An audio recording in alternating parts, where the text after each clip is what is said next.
All righty, we are rolling. As Wade Weatherholt says, we live? We're live. Another episode of the Move Up Podcast. We are here, and we're keeping the trend of financial wellness and how we can fit that into our fitness goals, our wellness goals. And today we're going to break it down. We're going to use the word budgeting a little bit more complex than just actual money, like actual dollars. We're going to talk about budgeting your time today as well. And again, we have a great blog from our product manager, our dietitian, Stephanie Anklin, this week talking about budgeting for your fitness goals. And she talks about budgeting your time, budgeting your actual dollars, and how you can use both of those resources to fit in your fitness goals, fit in your wellness goals, and still have time for your family, still have time for any activities that you might want to have. So yeah, that's what we are talking about today. I've got Wade and Kevin on the camera today. Everybody. I used to have my own camera, man. Things are changing around here, boys. Share a mic. I kind of miss that. That's true. You guys, at least we're not doing that anymore. You guys have upgraded, so don't get too big for your britches, boys. You at least you guys have your own mics now. So but we're really excited to incorporate this content into incorporate these resources into our content and use these things to kind of unify what we're talking about each week. Hopefully show you all how we practically incorporate these things into our lives and how different it can look, and how complex it can be or cannot be. So we're going to kind of start there today. And I was prefacing Wade and Kevin before we started recording. Let's talk about budgeting our time just as much as we do our dollars, and how that looks different, especially whenever you start a family. And the first example I used, Kevin was making fun of Wade a little bit here, but whenever we go to book meetings on our Google Calendar, we have to search each other's calendar to make sure that Wade's free at 10 a.m. on a Monday because he wakes up at 9:30 on Mondays. But to make sure that Wade's free, or, that's how we book our meetings. And whenever I pull those up, I can see if his wife has, why are we laughing here? We can see whenever his wife, Janae, has classes scheduled, like her workout classes for like the weeks that are coming. And so I think that is big in terms of like budgeting your time for fitness and wellness goals, whatever it is. And I think that big piece is just communication. So talk about that way, like how you and Janae utilize that communication. Y'all think it's funny to you, man? Communication.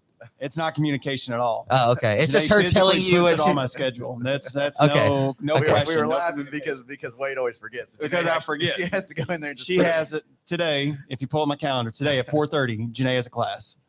So that means my butt needs to be on the road by 3. Yeah. Make sure I'm home enough. Which means he'll leave about 3:45. 3:45, and I'll get home and I'll beg for forgiveness when I get home, or pray that her mom's already there, or pray there's no state troopers this time. Yeah, hopefully I don't get pulled over again. Yeah, it's been a heck of a month, guys. But no, especially for Janae, she just does it to build it on my calendar, so that way I have awareness of it, just so I can try to help her out.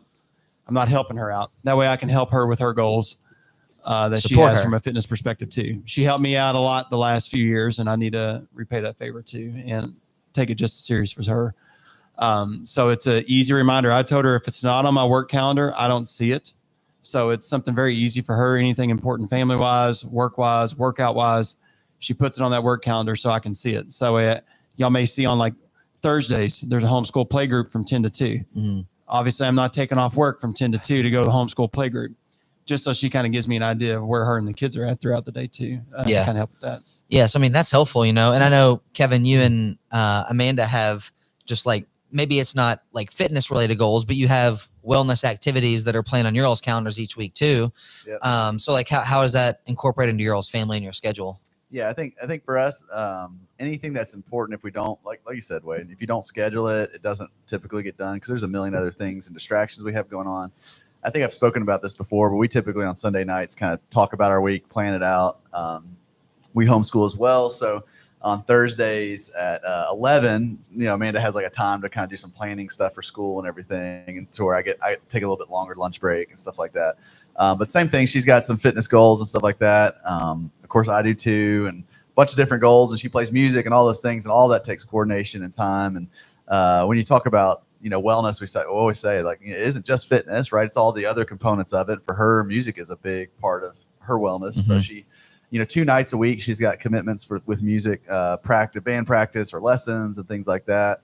But also if she's got something coming up, she's really good about communicating that to me of like, hey, I need you to be home at this time so I can practice guitar or whatever. Because same thing, I think, it's easy for all of us to get really caught up in our day-to-day responsibilities, and it always comes back to just have a plan. If you don't have a plan, you're going to fail, and have a plan no matter what that is. Yeah. And I feel like it's easy for us to naturally just be selfish, even though we're probably pretty selfless people, I would say, between the two of us. I don't know about you. Wow, the two of you. But, Yikes. but yeah, it's easy for everybody just to look out for their own interest. Yeah, no, absolutely. And especially with our wives, it's nice to make sure that they have that time built out too. I'm not doing this for brownie points, I promise. I'm not sure if Janae even watched Did you this, send but her if the you link are, to this hey, episode, Wade? Yeah, I'm going to send this one to her specifically. So, but it's easy just to remember that, and it's easier when it's on the calendar to make sure all those things happen. Yeah.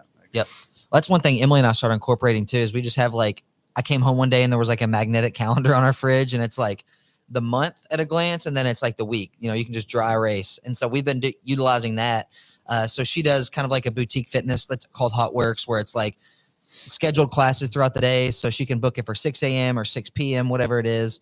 So she can fill that in on the calendar. But then she also does a book club at our church. So that's for Emily, she would almost rather go to a book club and talk about a book she's read over a fitness goal, a physical activity. So intellectual wellness. And so that's important to her. So she does that typically once a month. And then in between those months, she's reading that book. And so, having time in the evening to do that, we'll plan our time after dinner. So she has time to do that. But yeah, I think it's big to just have that communication, speaking from a spouse or partner perspective, of just communicating and being hey, we need to work out during this time, because I think us three, especially, we tend to set bigger fitness goals than the average Joe for the most part, in terms of doing Ironmans and ultras, things that are time consuming, I should say. But kind of transitioning into that, having our perspective of training for things while we have families that can take a lot of time, that require a lot of effort, require a lot of logistics. How do you all feel about the statement, I just don't have time? I want to hear your take on that when it comes to fitness goals or wellness goals. Before that, you mentioned having a big dry erase calendar too.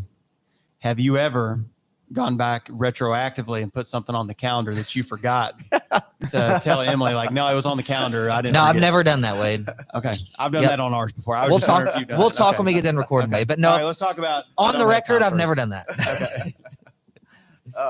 What was the question? I just don't have time. How do you don't feel have about time. that Oh, yeah. statement? Yeah, I think you always have time for what is important to you, right? And if fitness isn't important to you, that's okay. And it's that we all have different components of our lives, and sometimes fitness doesn't need to be the most important thing in your life.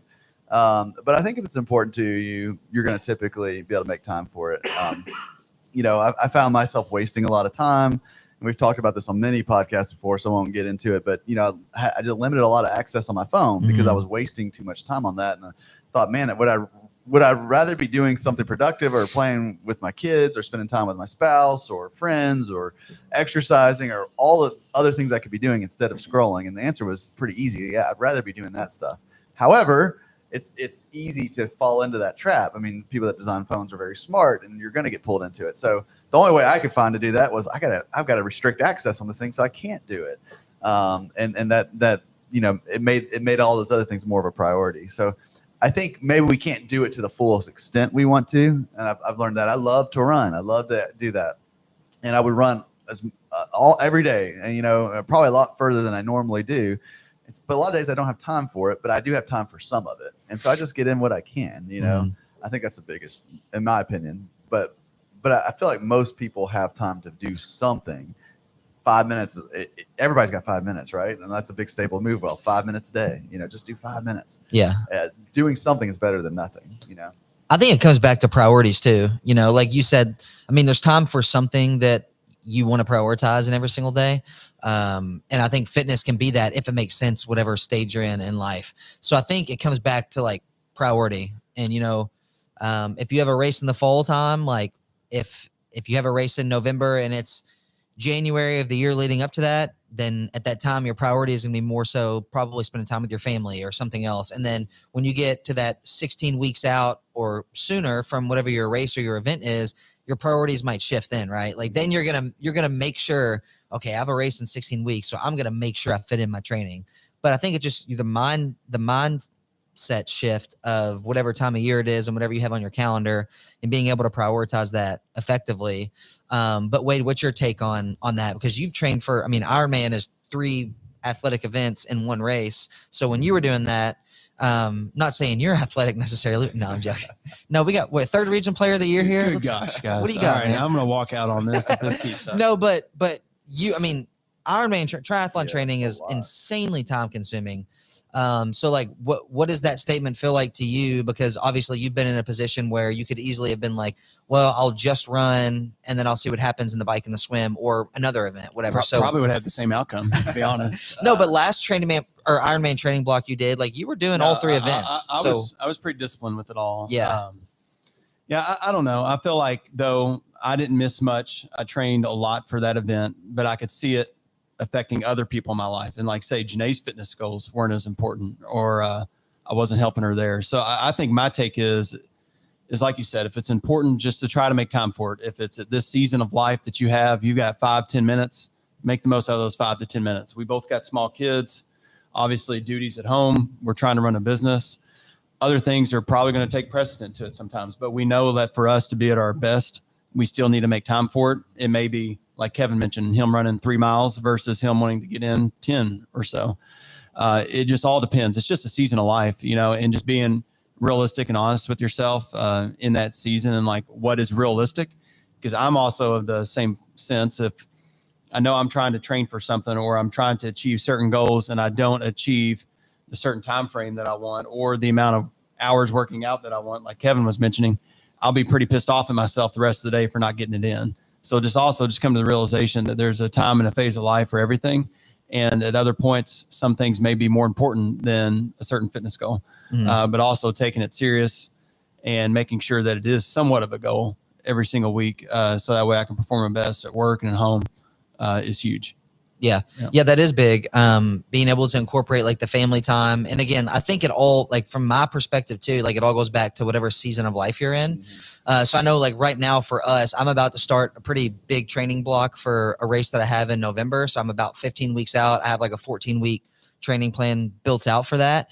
So for us, like finding the best way, especially being summertime and being warm and nice out, like how can we budget our time throughout the day to get our daughter outside and do things as a family? So I know you both especially are very big on like very, very probably, I mean, I don't want to say probably, definitely more limited than the average plus above average American on screen time. So like, what are some things that you all do to kind of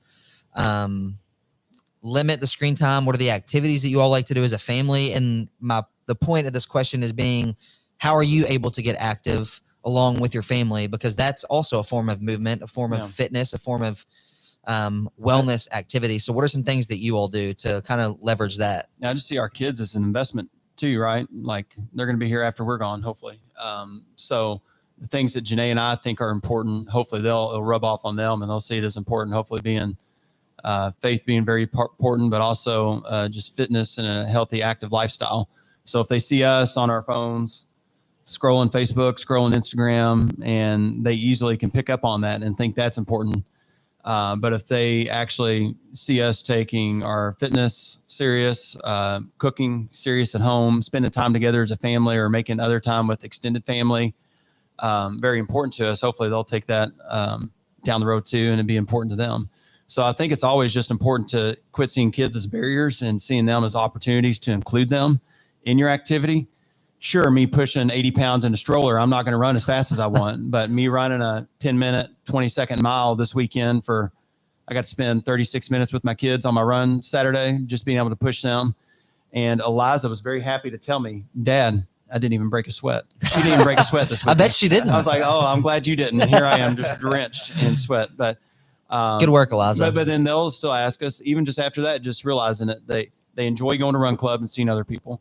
She wants to start bringing her bike so she can bike beside me instead of me just pushing her in a stroller. And I think just socially, it's just good for them to get out and just be around other like-minded people too. So yeah, I think just seeing your kids, especially at this point in life, like removing the barriers and seeing them as opportunities to invest in them, to hopefully invest in their future and what's important to you and your family that you know is healthy. Yeah. Before you Yeah. start too, Kevin, I was going to add, when you were talking, Wade, it reminded me, but one thing that Leah has picked up on, Leah just turned 2 last weekend, but one thing she's picked up on when I did my run with MS Run the US at the end of June, I was gone for like a week, longest I've ever been gone from Leah. And she had asked Emily a couple times, like, where's daddy? And she had said, daddy's running. And so now if I'm gone, a lot of times she'll ask Emily, daddy running. And so it's cool for her to just like, not that I'm ever going to force her to run, but like she associates if we are gone and we're out and we're not at home sitting around, like she associates that with movement.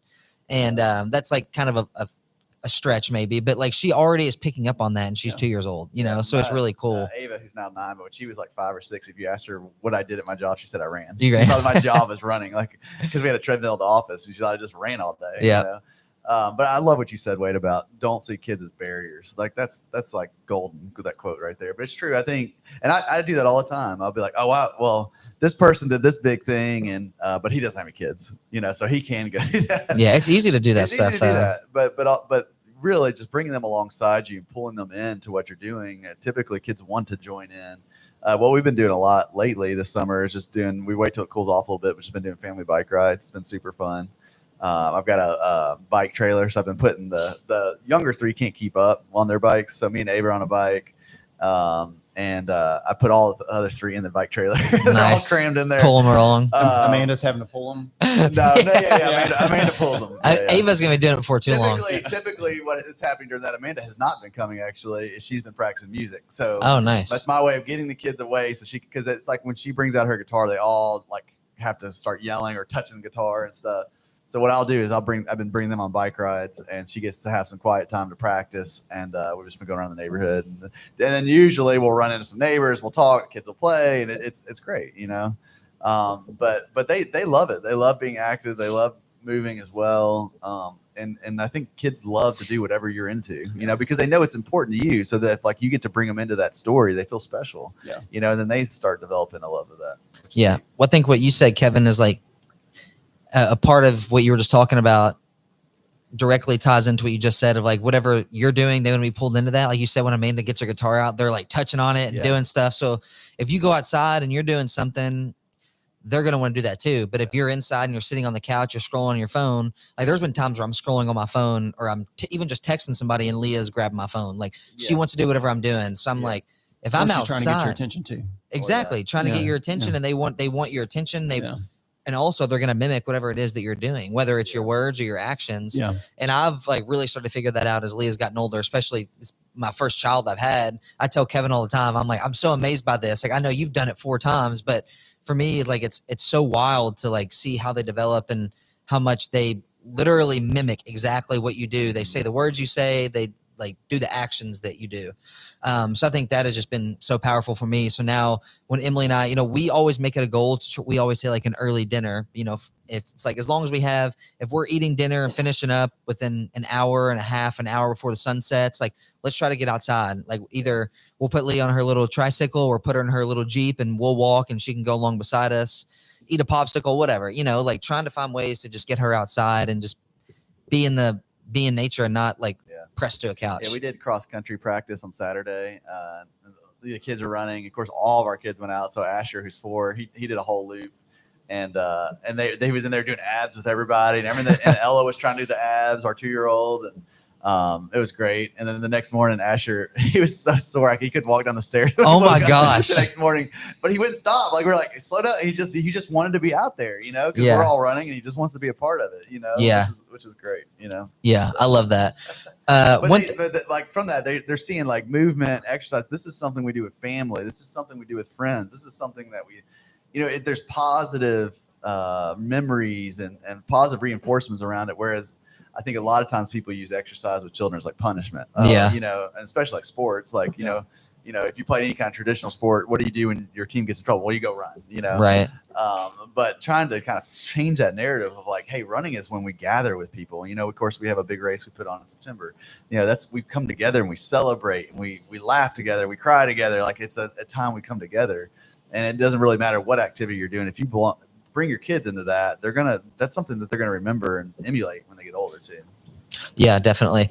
And that kind of ties into, I mean, I think having a family, you just naturally find ways, if it's a priority, especially, to incorporate or budget your time for your wellness, physical fitness goals, whatever it is. And I think that kind of naturally ties into like the financial part of it too. Because, I have a gym membership. It's not a big cost at all. It's like $25 a month. And for me, it's like I can go 2 to 4 days a week, depending on what my week looks like.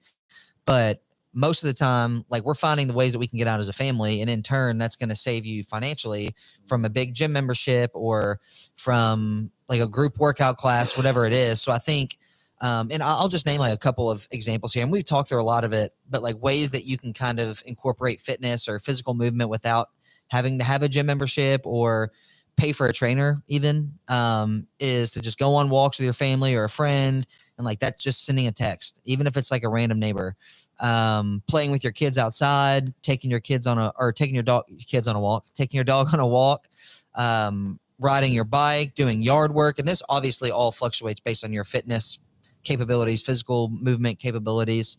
Cause somebody who never runs or walks, like doing yard work or mowing the yard more often, or if you paid somebody to do it, if you do it yourself, like that's going to be hard, especially the first 5 to 6 times. Doing aerobics and like, pull up YouTube on your TV, a free aerobics class, free yoga class, whatever it is. Like there are so many things that you can do. But I think one thing you kind of alluded to in the beginning of this conversation, Kevin, was like starting with the 5 minutes a day mindset of just like the consistency. So talk about consistency, even if the duration is really short. How important is it to just show up, even if you only get 10 minutes a day, 5 minutes a day, like how important is it from your perspective and yours, way, like to show up, even though let me backtrack and preface and say a lot of times people will be like, well, only have 10 minutes. Like that's not going to do me any good. Yeah. But what's the math on the 5 minutes a day, 5 days a week, if you have it off the top of your head? 20 hours, 40 minutes. What about 10 a minutes? 40 hours and 40 41 hours and 20 minutes. There you go. Yeah, so break that down. So Yeah. 5 minutes a day, 5 days a week. That's all you did for the year. That would be 20 hours and 40 minutes of exercise. So that's lot big. of exercise. And that's a half of a work week of exercise, which is pretty awesome, and I think those things that's built up, and I always go back to running because I think about running all the time. But, weeks where I'm I typically have a goal of 38 miles a week. I've not been great about hitting that this year so far. Some weeks I have, a lot of weeks I haven't, but it's just kind of a goal I shoot for.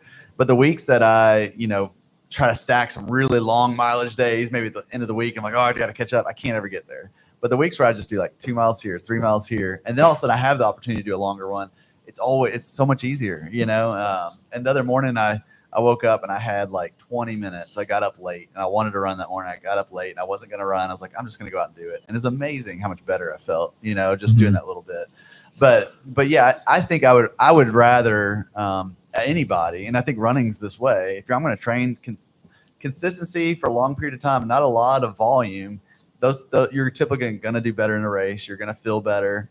The people that try to, maybe don't do a lot of training and then 12 weeks, they just start and try to go all in and do it. They either get hurt, they don't do well in the race or whatever, or they have some long-term effects after the race that they're dealing with injuries or whatever.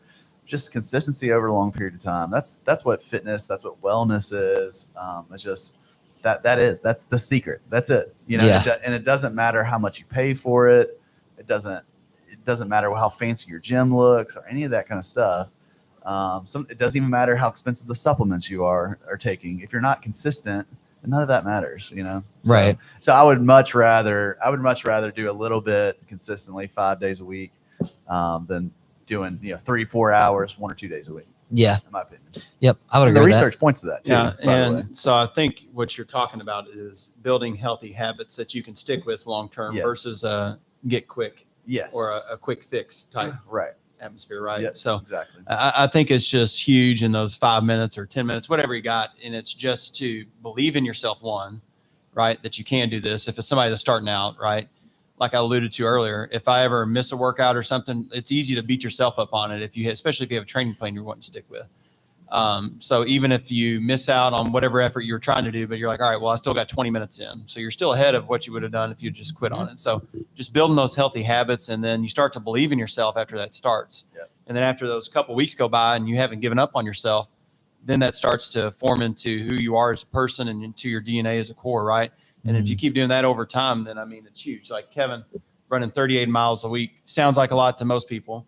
To Kevin, that's not very much.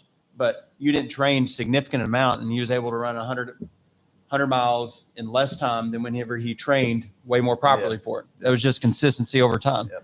So I think that's a good little picture for it of how that consistency over time actually trumps completely just going out and trying to do something intensely for a short period of time. Yeah. And it builds your confidence, which in turn translates to multiple areas of your life. Even if it's just like 4 days a week of 30 minutes of lifting or 10 minutes of lifting or like a 10-minute run before you go to work, whatever it is, like that goes a long way and builds a lot of confidence. But I think to kind of wrap it up, and you guys can obviously add thoughts here too, but one thing I do want to make note of, if you work for like a larger company, especially that's like more of a corporate role, like take advantage of the benefits that you have, especially if you're like a client of ours that's listening to this, like talk to your HR people or talk to your benefits coordinators and ask, like, are there any benefits you provide or reimbursements for gym memberships or like fitness classes or workout gear? Like, what can your HSAs provide you? Things like that. And maybe you've wanted like a smartwatch and you have $2,000 in your HSA account and you need to spend it, or you want to spend it. Like, look into that stuff. Yeah, and I've heard people say, "Well, I can't run because I can't afford shoes." HSA, you can actually use. Yeah, you can use HSA to get running shoes. Yeah, yeah. So I think having an understanding, a lot of employers that we work with have really robust benefit packages, but the employees don't really know what they have. They don't, for whatever reason, there's not a great communication there, and they don't realize that they have. We had a company the other day, we found out they have 6 therapy visits. Mental health visits a year approved, which is the benefit huge. package, and most employees didn't even know it, and same thing, we have clients that maybe don't realize how robust our wellness program is and what they can get with that. But I think our message is always simple, consistent. Our coaches do a great job of, maybe it's not this huge crazy program or anything like that. It's just accountability. It's just working with what you got, and understand that everybody's on a different journey. Everybody has different goals. But regardless, if you want to be a competitive swimmer, runner, triathlete, or bodybuilder, whatever it is, regardless, everybody just needs to have movement in their life. We need to move. And we know that from tons and tons and tons of research that's out there. One of the biggest indicators for longevity and health is just consistent movement. It's strength is very, very important. Maintaining strength into your older age. Just because you're 60, 70 years old doesn't mean you can't gain strength. Keep that up. And then just being around community, we know is very, very important. So if we can combine all those into one, that's great. Find a group. There's so many groups in our communities that, group runs, group yoga, group whatever. The libraries at every town that I've been around do a great job of having different offerings and stuff like that. So don't let financial reasons be a barrier for fitness. I think our society tells us you have to spend a lot of money to be healthy, and that's not necessarily the case. You really don't have to. Right. Not some of those things can't help. I mean, some of those are great resources, but you don't have to. And like we were talking about last week on the financial planning side and wellness side, I think every great financial planner and Lock Shield Partners, who we do a lot of financial wellness content with, does a great job of talking about just 1%. So, hey, you know what, this year, let's just increase our giving 1%. Let's increase our savings just 1%. It doesn't have to be a big change, or it could just even be $10 a month, whatever. And then just add $1 even every month to that. Just start small, be consistent. So I think what's true with our health, our physical health, is also true with our finances. I think any financial planner would tell you that. Again, we're not financial planners, but just from being around it and having content, they all are pretty much saying the same thing. Be consistent over a long period of time, and then you'll have great wealth in your finances. You also have great wealth or great health with your physical health. That's the key. Yeah. And kind of what you were saying there, like, I just think investing in your health, it doesn't require you to be perfect. It doesn't require you to make a big budget or a big financial commitment either. I think it just takes intention and priorities and communication with yourself and your family or whoever it is that involves your day-to-day life. And just making those small changes, making them sustainable, nothing massive, like you said, Wade, just something that's consistent, that's constant, and that is within reach. Like, it's going to make you healthier. It's going to build your confidence. It's going to make you happier, and it's just going to give you more energy in your life. So I think that's a good place to wrap up today. Hopefully you all got some value out of this. If you're watching, we appreciate it. If you're listening, leave us a rating. Let us know what you think. Let us know your thoughts, how you kind of implemented, or maybe some easy steps that you've implemented in your life that have made wellness or fitness or movement more accessible and easier for you. So we can help other people touch on that. And we'll catch you next week. Good.